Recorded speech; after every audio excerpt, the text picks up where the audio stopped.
Chapter 35. Elizabeth woke the next morning to the same thoughts and meditations, which had at length closed her eyes. She could not yet recover from the surprise of what had happened.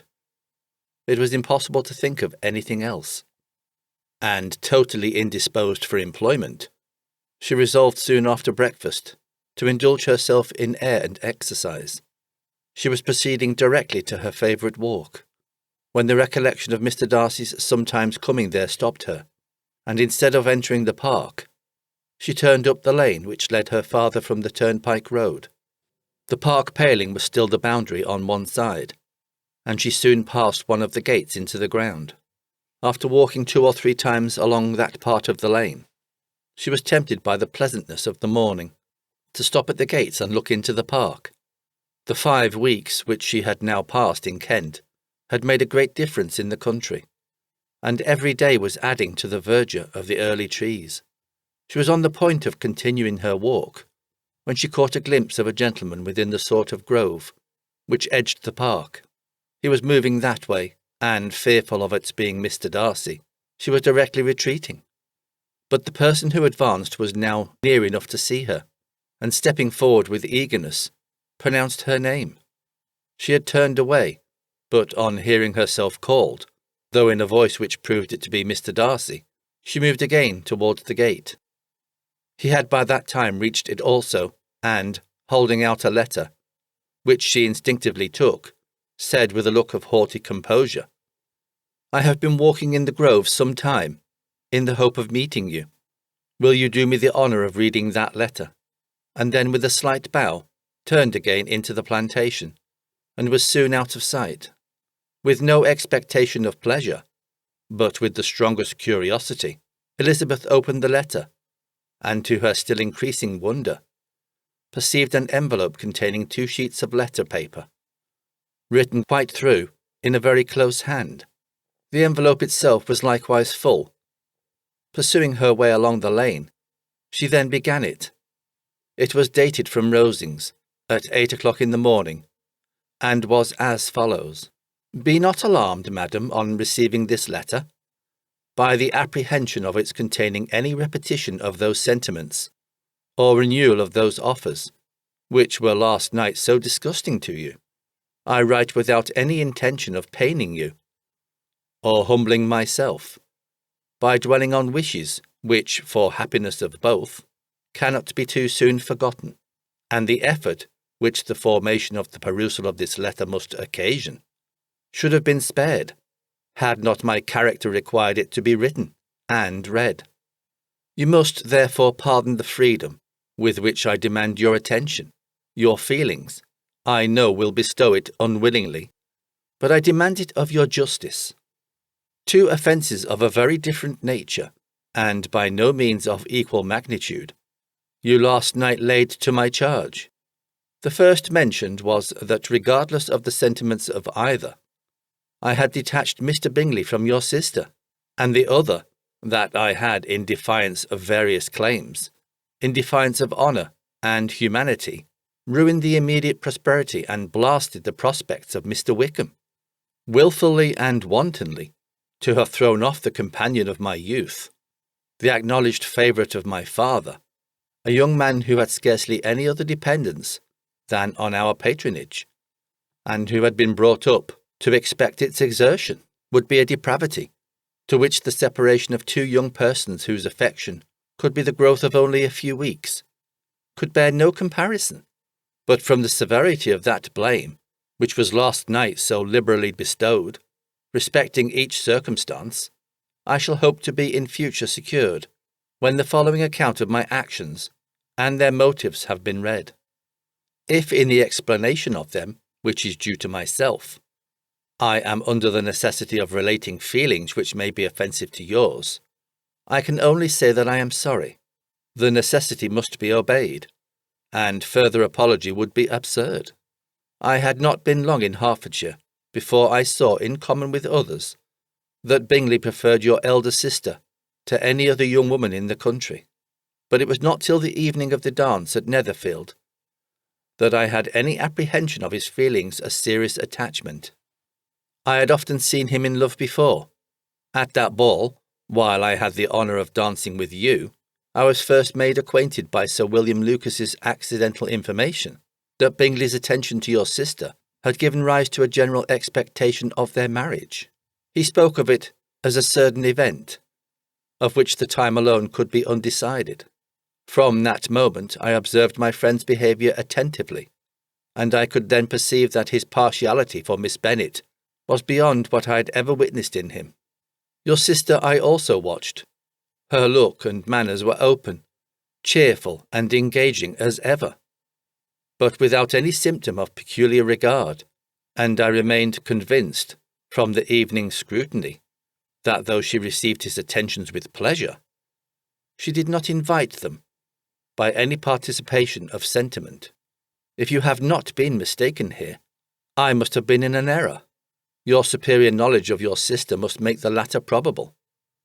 If it be so, if I have been misled by such error to inflict pain on her, your resentment has not been unreasonable, but I shall not scruple to assert that the serenity of your sister's countenance and air was such as might have given the most acute observer a conviction that, however amiable her temper, her heart was not likely to be easily touched. That I was desirous of believing her indifferent is certain, but I will venture to say that my investigations and decisions are not usually influenced by my hopes or fears. I did not believe her to be indifferent because I wished it. I believed it on impartial conviction, as truly as I wished it in reason. My objections to the marriage were not merely those which are last acknowledged to have required the utmost force of passion to put aside in my own case.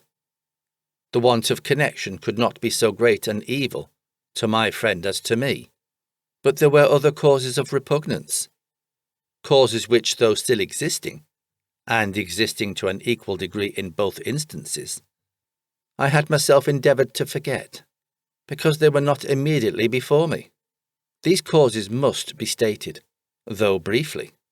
The situation of your mother's family, though objectionable, was nothing in comparison of that total want of propriety so frequently, so almost uniformly betrayed by herself, by your 3 younger sisters, and occasionally even by your father. Pardon me, it pains me to offend you, but amidst your concern for the defects of your nearest relations, and your displeasure at this representation of them, let it give you consolation to consider that to have conducted yourself so as to avoid any share of the like censure is praise no less generally bestowed on you and your elder sister than it is honourable to the sense and disposition of both. I will only say, farther, that from what passed that evening my opinion of all parties was confirmed, and every inducement heightened, which could have led me before to preserve my friend from what I esteemed a most unhappy connection. He left Netherfield for London on the day following, as you, I am certain, remember, with the design of soon returning. Part which I acted is now to be explained. His sister's uneasiness had been equally excited with my own. Our coincidence of feeling was soon discovered, and alike sensible that no time was to be lost in detaching their brother, we shortly resolved on joining him directly in London. We accordingly went, and there I readily engaged in the office of pointing out to my friend the certain evils of such a choice. I described and enforced them earnestly, but however this remonstrance might have staggered or delayed his determination, I do not suppose that it would ultimately have prevented the marriage, had it not been seconded by the assurance, which I hesitated not in giving, of your sister's indifference. He had before believed her to return his affection with sincere, if not with equal regard, but Bingley has a great natural modesty, with a stronger dependence on my judgment than on his own. To convince him, therefore, that he had deceived himself was no very difficult point. To persuade him against returning into Hertfordshire, when that conviction had been given, was scarcely the work of a moment. I cannot blame myself for having done thus much. There is but one part of my conduct, in the whole affair, on which I do not reflect with satisfaction. It is that I condescended to adopt the measures of art, so far as to conceal from him your sister's being in town. I knew it myself, as it was known to Miss Bingley, but her brother is even yet ignorant of it. That they might have met without ill consequence is, perhaps, probable, but his regard did not appear to me enough extinguished for him to see her without some danger. Perhaps this concealment, this disguise, was beneath me. It is done, however, and it was done for the best. On this subject I have nothing more to say, no other apology to offer. If I have wounded your sister's feelings, it was unknowingly done, and though the motives which governed me may to you very naturally appear insufficient, I have not yet learnt to condemn them. With respect to that other, more weighty accusation of having injured Mr. Wickham, I can only refute it by laying before you the whole of his connection with my family. Of what he has particularly accused me I am ignorant, but of the truth of what I shall relate I can summon more than one witness of undoubted veracity. Mr. Wickham is the son of a very respectable man, who had for many years the management of all the Pemberley estates, and whose good conduct in the discharge of his trust naturally inclined my father to be of service to him, and on George Wickham, who was his godson, his kindness was therefore liberally bestowed. My father supported him at school, and afterwards at Cambridge. Most important assistance, as his own father, always poor from the extravagance of his wife, would have been unable to give him a gentleman's education. My father was not only fond of this young man's society, whose manners were always engaging, he had also the highest opinion of him, and hoping the church would be his profession, intended to provide for him in it. As for myself, it is many, many years since I first began to think of him in a very different manner. The vicious propensities, the want of principle, which he was careful to guard from the knowledge of his best friend, could not escape the observation of a young man of nearly the same age with himself, and who had opportunities of seeing him in unguarded moments, which Mr. Darcy could not have. Here again I shall give you pain, to what degree you only can tell. But whatever may be the sentiments which Mr. Wickham has created, a suspicion of their nature shall not prevent me from unfolding his real character. It adds even another motive.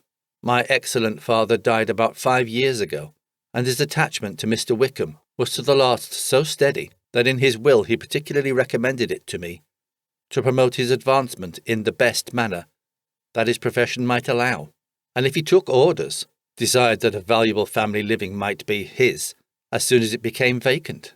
There was also a legacy of £1,000.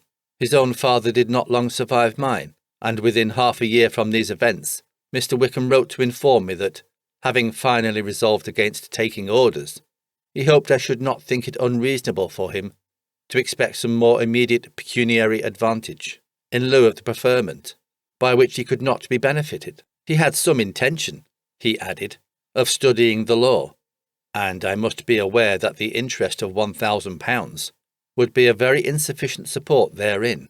I rather wished than believed him to be sincere, but at any rate was perfectly ready to accede to his proposal. I knew that Mr. Wickham ought not to be a clergyman. The business was therefore soon settled. He resigned all claim to assistance in the church, were it possible that he could ever be in a situation to receive it, and accepted in return £3,000. All connection between us seemed now dissolved. I thought too ill of him to invite him to Pemberley, or admit his society in town. In town, I believe, he chiefly lived, but his studying the law was a mere pretence, and being now free from all restraint, his life was a life of idleness and dissipation. For about 3 years I heard little of him, but on the decease of the incumbent of the living, which had been designed for him, he applied to me again by letter for the presentation. His circumstances, he assured me, and I had no difficulty in believing it, were exceedingly bad. He had found the law a most unprofitable study, and was now absolutely resolved on being ordained, if I would present him to the living in question, of which he trusted there could be little doubt, as he was well assured that I had no other person to provide for, and I could not have forgotten my revered father's intentions. You will hardly blame me for refusing to comply with this entreaty, or for resisting every repetition of it. His resentment was in proportion to the distress of his circumstances, and he was doubtless as violent in his abuse of me to others as in his reproaches to myself. After this period, every appearance of acquaintance was dropped. How he lived, I know not. But last summer he was again most painfully obtruded on my notice. I must now mention a circumstance which I would wish to forget myself, and no obligation less than the present should induce me to unfold to any human being. Having said thus much, I feel no doubt of your secrecy. My sister, who is more than 10 years my junior, was left to the guardianship of my mother's nephew, Colonel Fitzwilliam, and myself. About a year ago she was taken from school, and an establishment formed for her in London, and last summer she went with the lady who presided over it to Ramsgate, and thither also went Mr Wickham, undoubtedly by design, for there proved to have been a prior acquaintance between him and Mrs Young, in whose character we were most unhappily deceived, and by her connivance and aid he so far recommended himself to Georgiana, whose affectionate heart retained a strong impression of his kindness to her as a child, that she was persuaded to believe herself in love, and to consent to an elopement.